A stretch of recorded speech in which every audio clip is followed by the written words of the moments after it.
Deep in the heart of the desert, lost in an endless sea of dunes, I was completely alone. My engine had failed, and my water was running dangerously low.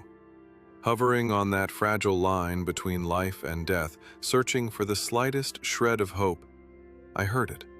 A soft, innocent voice. "Please, draw me a sheep." I rubbed my eyes, staring in absolute disbelief. There, standing right before me, was a little boy with golden hair. As an adult, consumed by a world of logic, numbers, and rigid rules, I couldn't make any sense of this miracle in the middle of the wasteland.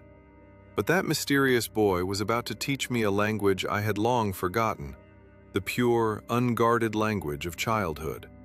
Softly, he spoke of his home, a tiny asteroid known as B612. It was so small that, with a mere shift of his chair, he could watch the sunset over and over again. I listened to his relentless battle against the baobab trees that silently threatened his planet from within. And then, he spoke of her, his one and only delicate flower. That capricious yet breathtaking beauty he shielded from the wind, tenderly covering her with a glass dome.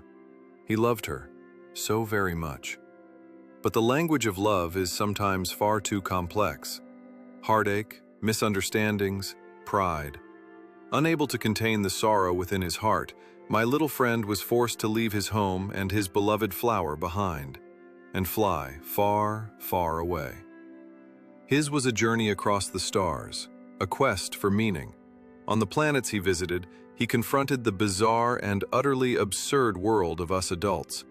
An old ruler who believed he reigned over everything, yet was, in truth, completely alone. A massive ego in love with its own reflection, programmed to hear nothing but applause and praise.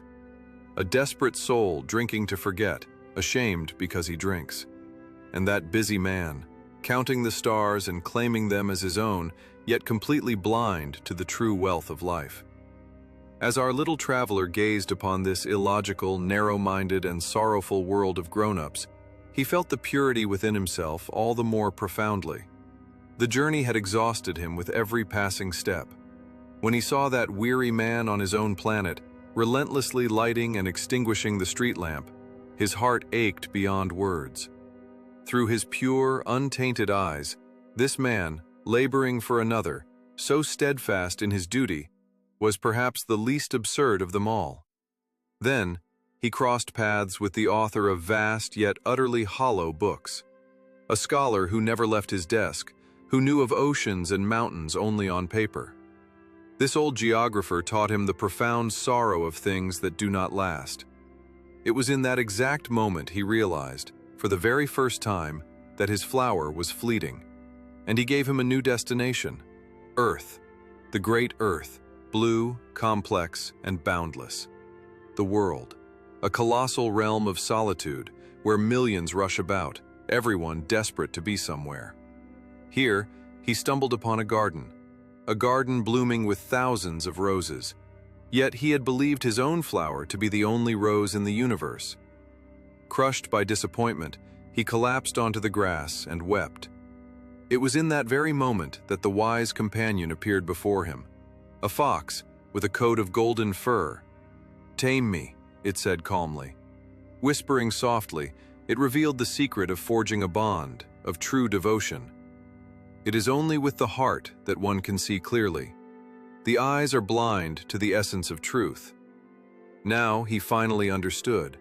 What separated his rose from all the roses in the universe was not its color or its fragrance, but the precious time he had devoted to it. The hour of parting had finally come. Walking beneath the stars in the cold desert night, he felt his steps growing heavier. The gravity of this world was now far too heavy for that tiny, pure body. A silent, yellow coil glided toward his feet, a venomous yet profoundly liberating pact.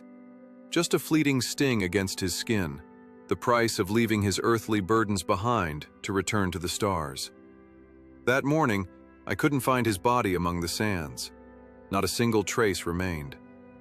Now, whenever I gaze up at the night sky, I hear millions of stars smiling down at me like tiny bells. He is out there somewhere, living on his own little planet with his rose. This I know.